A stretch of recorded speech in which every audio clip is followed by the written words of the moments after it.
that kinda goes into school-related things, cause the first video I've uploaded on my channel had to do with some press your luck stuff I did in a class at one point, but of course that footage been lost to time, and I thought I could get it from my MySpace account, but they lost it in their move. Well, and speaking of my channel, I will give you a demonstration of how I got my username using graphics after this clip.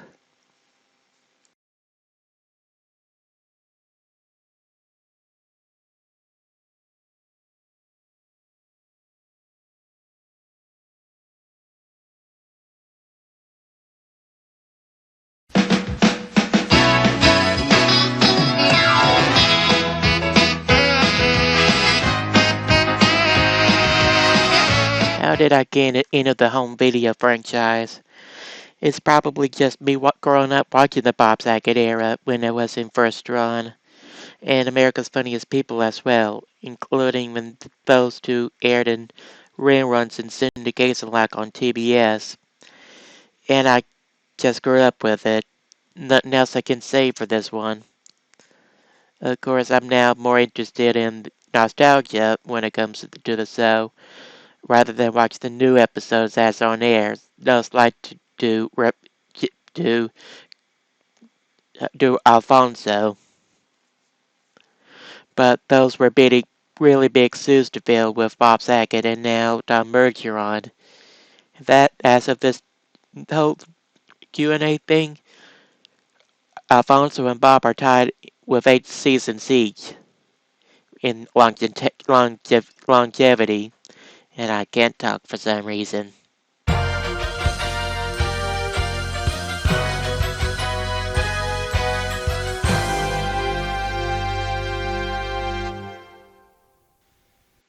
Well, this one is a little harder to answer, and I know multiple people ask me this in different ways, but I guess it started with me watching the genre as a whole when I was very young. Actually, I think the same basic explanation for this could also be the one for AFE, as you heard earlier in this thing. Thanks everyone for asking, by the way, and I probably should have a full list of who asked this question or variants of it at the end of the video when everything's edited in.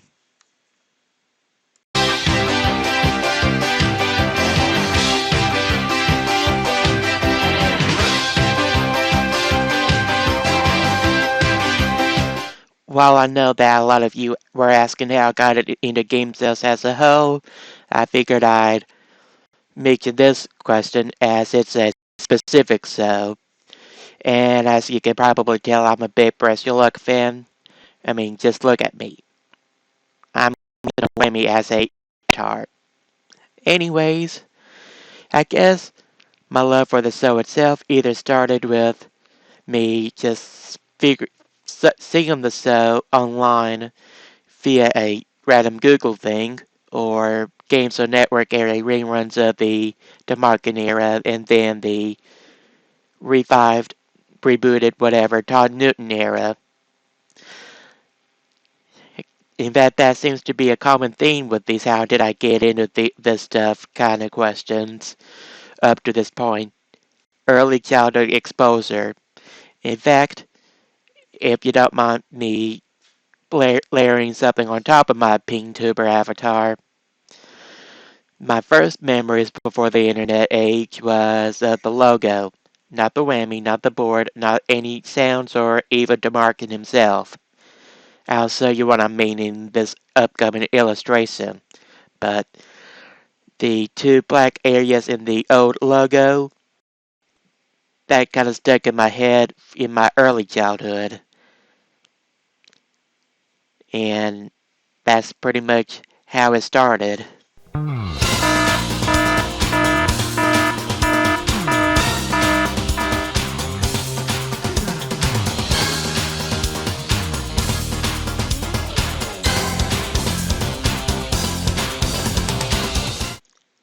before I do answer the question, I will say that there is a reason why I chose Doug Davis' music for the transitional thing that came before this.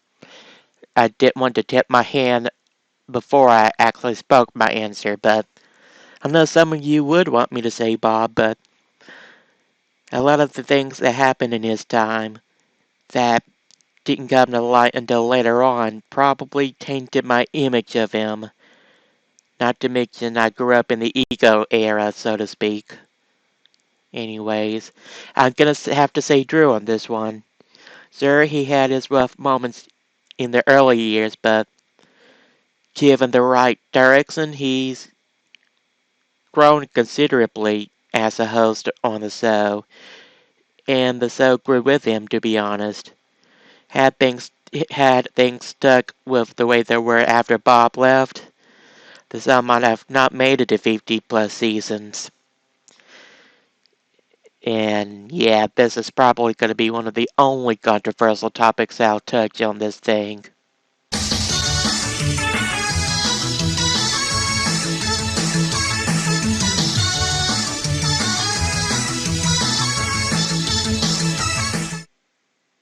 Well, as you can probably tell with the illustration I provided in the first question, as a little bonus, that I had my name be based on a game show and a video game, the video game being Super Smash Bros. That I've played a lot of Nintendo in my years. Heck, I've been to New York to see the Nintendo World Championships back in 2017, as you've probably seen if you've been a long time follower of this channel. Still can't believe I've been there 5 years ago. Anyways, it's pretty much video gaming, PC gaming, or whatever games I end up being into at that point in time. And I hope that answers your question the best you can, but don't really know of any other hobbies I have besides game shows and video games. And the occasional non-game TV show.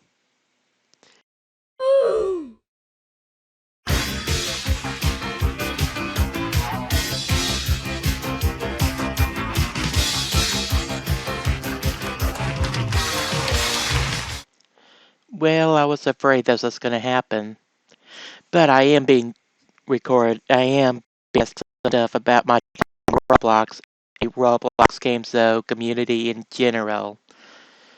As for this first question of if I've ever been in a game for Todd's Press Your Luck, I don't believe I have, given that I have been recording it and using free cam thanks to Sam over there at TOF, even for this current season, which will probably be over by the time this video gets put up on my YouTube.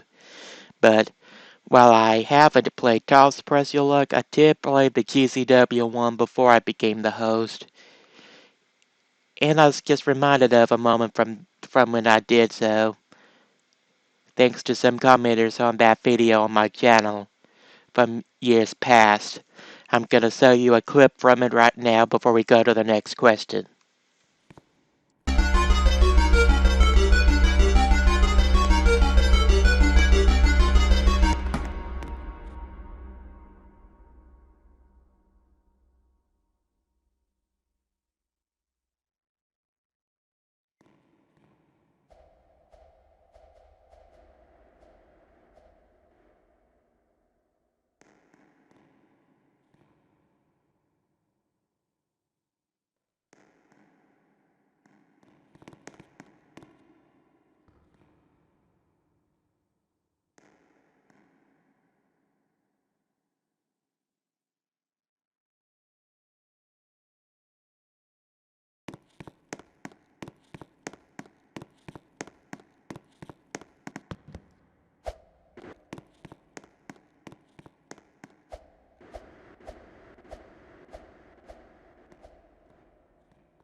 While we're on this Roblox block of questions, I will probably have to give a shout out to Prime over at what used to be GCW. Don't know what he's doing nowadays besides real life stuff, but if it wasn't for him introducing me to the Roblox stuff itself and the Roblox games community as a whole, I probably wouldn't be talking about Roblox right now, nor would I be doing a test run for another group's Price is Right for the upcoming weekend as of when I'm recording this episode, which would be the 6th of May. But that's pretty much how I came into the Roblox world. Prime showed me how they were recreating game shows on there.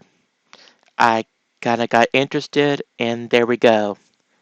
Of course, I haven't played Roblox much as of this year, and even when I was active on there, I didn't do much besides these groups and their games. And in fact, that leads me to my next question, which will be shown in its usual fashion.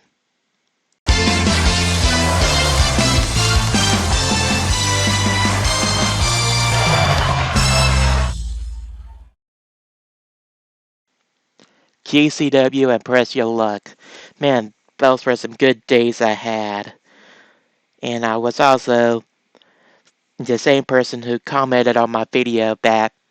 So the moment from before I hosted that I was most proud of actually complimented my hosting style. And I'll say this, I guess it fit like a glove. I forgot exactly how I felt when I first joined GCW, besides made me wonder, but when they when they had the auditions to replace the previous host, whose name I can't really pronounce right now without looking it up.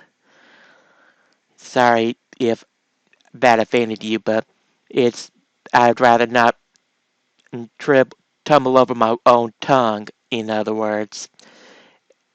Anyway, once the auditions was over and they announced the host, which would have been me, I felt a little bit of pride in myself, knowing that I am going to be a big part of this community for at least the rest of that show's run on GCW, only ending when the group ended. And I will point out something that Prime or whoever made the actual announcement had to say, that it wasn't just my name that got me chosen for the game, it was how I hosted. In fact, let me go ahead and read you the comment right now that I had. Once I find it, I'll do a little pause here on this recording. Until then. Okay, I found this comment. And I'm gonna say thank you, Michael, for the Lost 292 for this particular comment, but I'll also show it on the screen for those who can't hear or are currently watching this on mute, which I would wonder why. But he says, and I quote, "You are the best GCW Press Your Luck host. Not afraid to crack a joke, happy to see players win big bucks, sympathetic for when they lose everything from a whammy, and you are cool under pressure, ecstatic when a player wins $1 million or more. Fantastic host for GCW. Should have let you host more shows." Well, as far as hosting more shows in the community, I've tried, but I've never gotten another job. Plus, sometimes they're good with me just recording the stuff. And when they were looking for a new host for the top version, I wanted to try to audition, but I was told that I probably shouldn't. But I understand his reasoning. I didn't want to monopolize the franchise in the community by hosting 2 or more versions of the same show in different groups. Hopefully that answers everything for this question.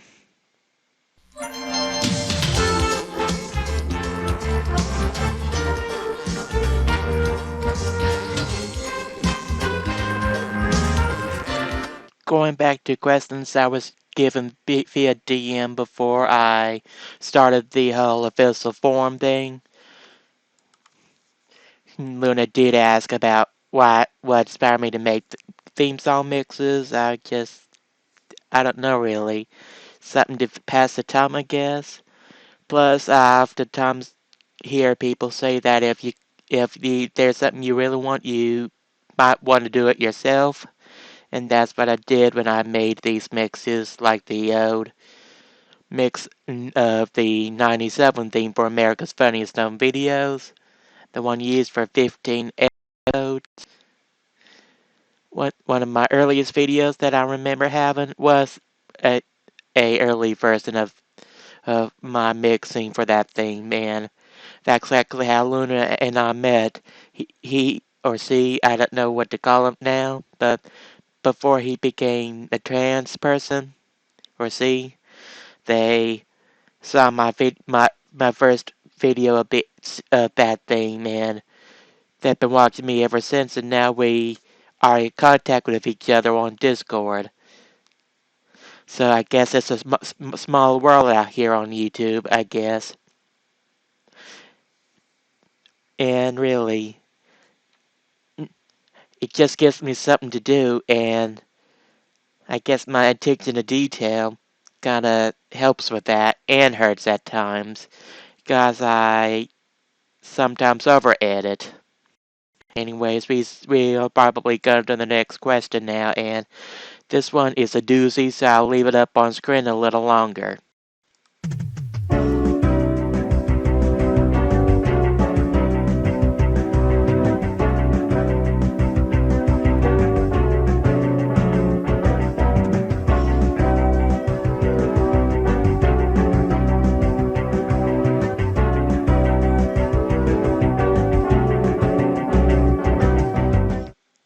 Yeah, this question, which may be the longest one I had to type so far, if at all in this video, might also have the most difficult one for me to answer, guys.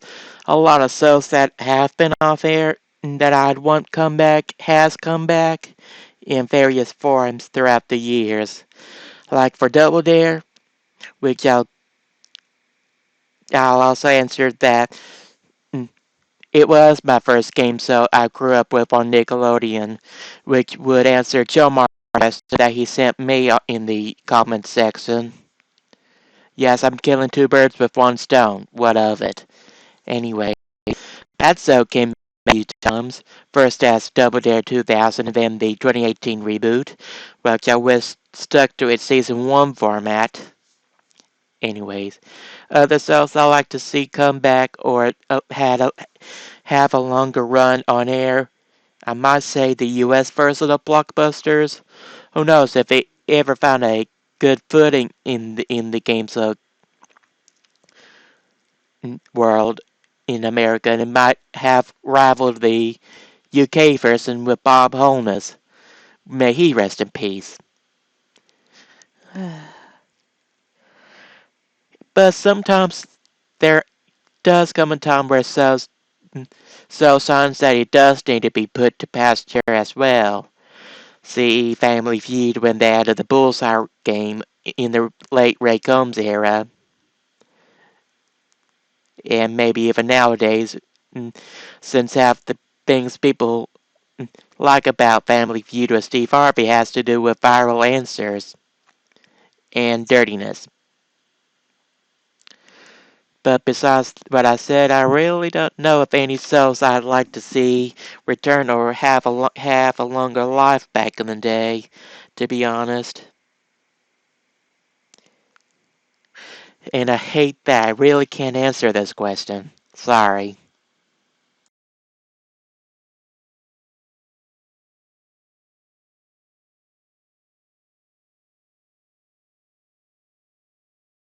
Well, before with the answer for this one, I will say that I did use the guy's real name and that I do know him, but we've known each other since at least the Block TV days of Big John streaming there. But I think that's actually as long as I've been a modder of this stuff. John's Games and Expert Edition, since I remember doing some early work with that during the Block TV days, including when I streamed there as well. Wish I had a more detailed answer, but that's pretty much all I can say for that. Just about as long as I've known John, on stream anyway. Well, if you know the memes, you know what's coming up next. That Uno reverse card means that I'll be asking you some questions now about your time here on this channel. Let me know in the comments the first memory of this channel, whether it be participating in it or finding out about it, meet me in a Discord server or Roblox game, or even just when and how you found this channel. And actually, that pretty much wraps up what I do have to ask in general.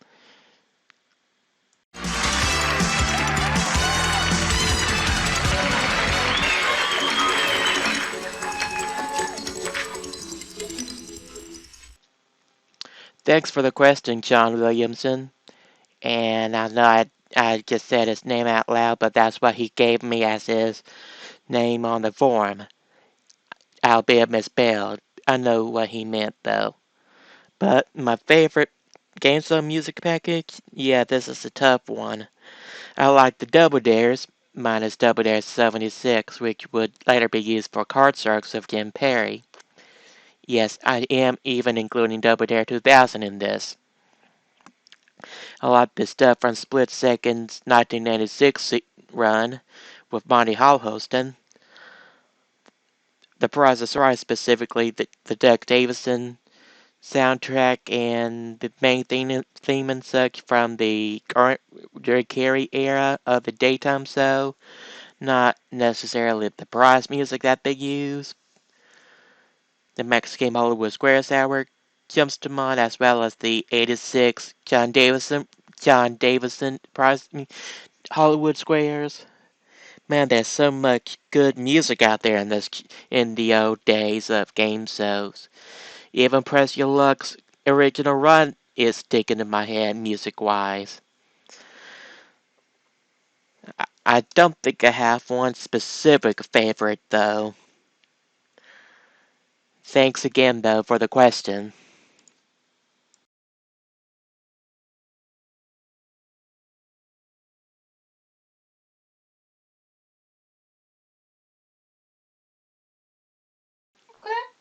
We'll be back with the pre-recorded stuff in a moment, but I'm here at the House of Games with a small crowd, and I'm gonna see if they have anything they want to ask while we're recording. Okay. If you can tell us your name so we can identify you.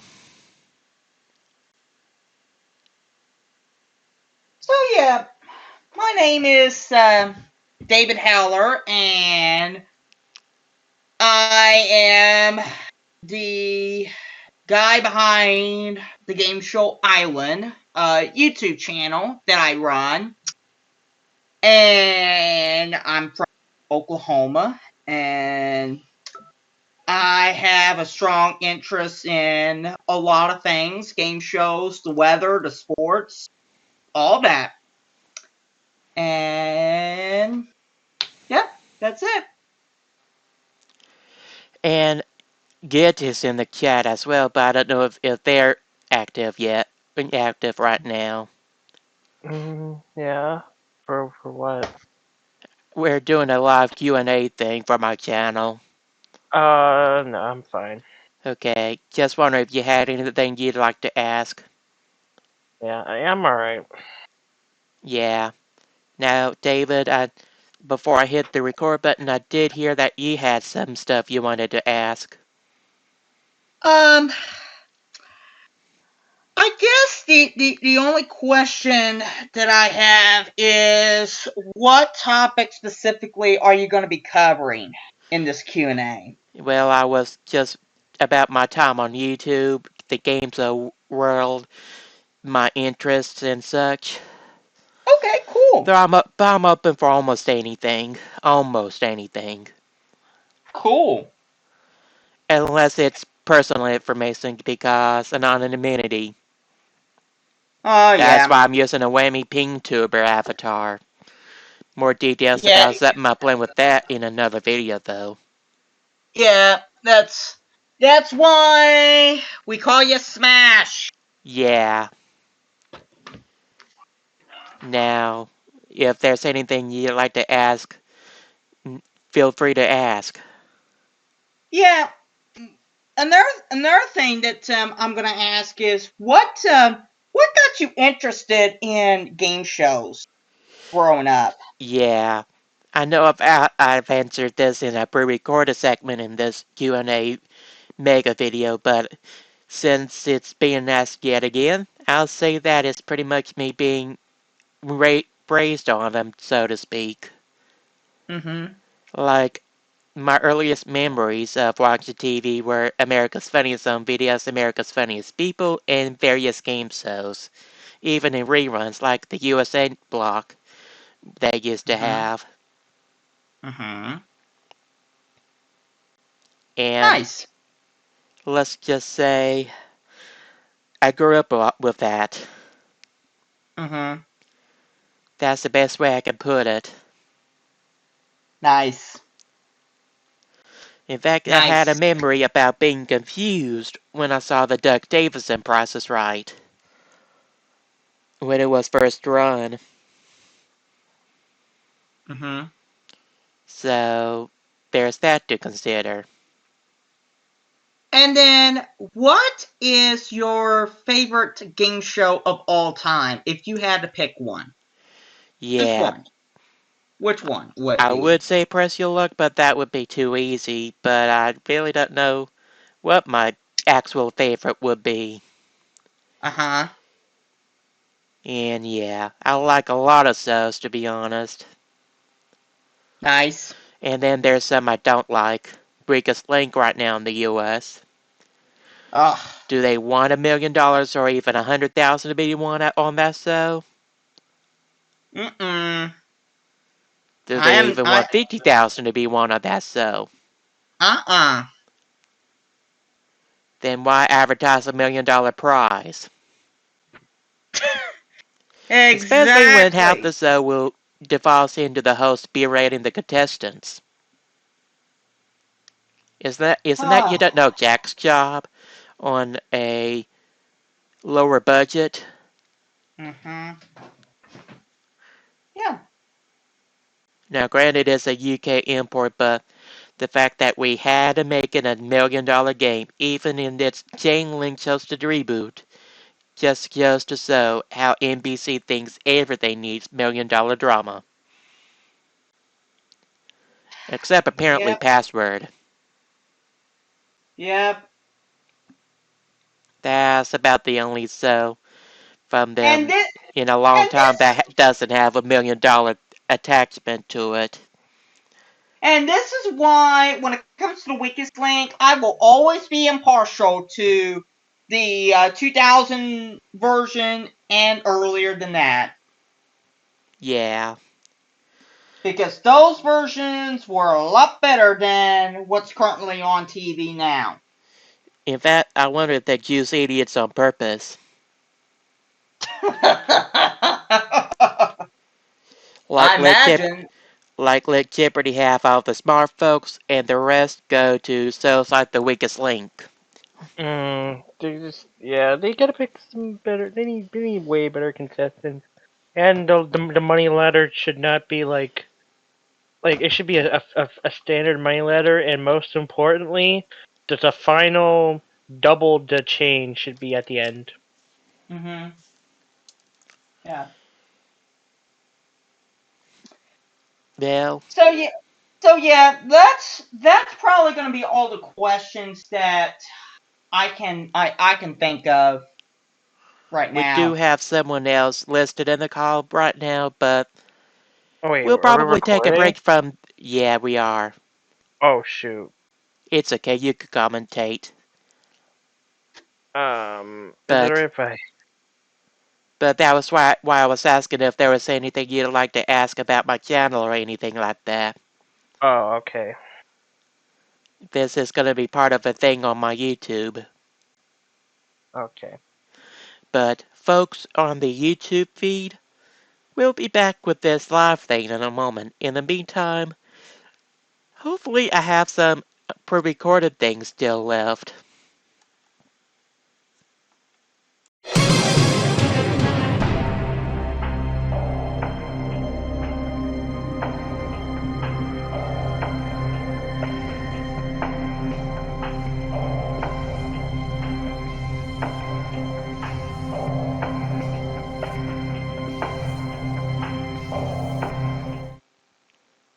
Of course, the hardest question yet would be on question 15 I've done on the pre-recorded bits, given how it's typically the toughest question on a millionaire stack of questions, considering it's for the $1,000,000 or million whatever currency you happen to be playing for.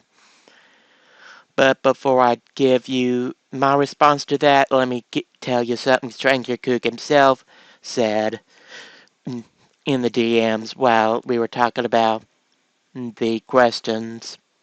And an idea he had was to have something like high rollers, but instead of the dice game with the removal of numbers, it's more based on 8-ball. And I don't want to give too much away, guys. He doesn't want this idea to be stolen. But as for me, I wouldn't have any idea what to pitch to a production company if I had the chance. Yeah, I'm gonna have to pass on this one. Simple. I'm just gonna have to pass on this one like it's a bunch of spins and I have 3 whammies in the lead. Pass. Just pass.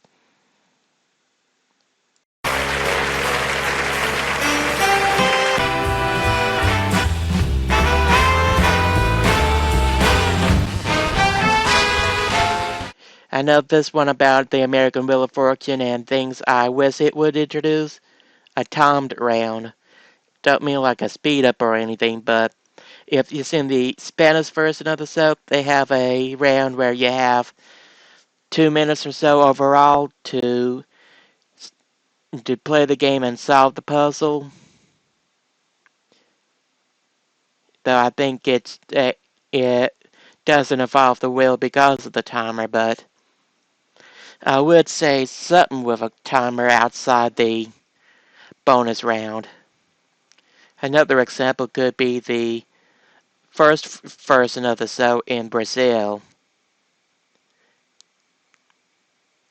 Anyways, that's something I think they could introduce to try to speed things up without adding more toss-ups.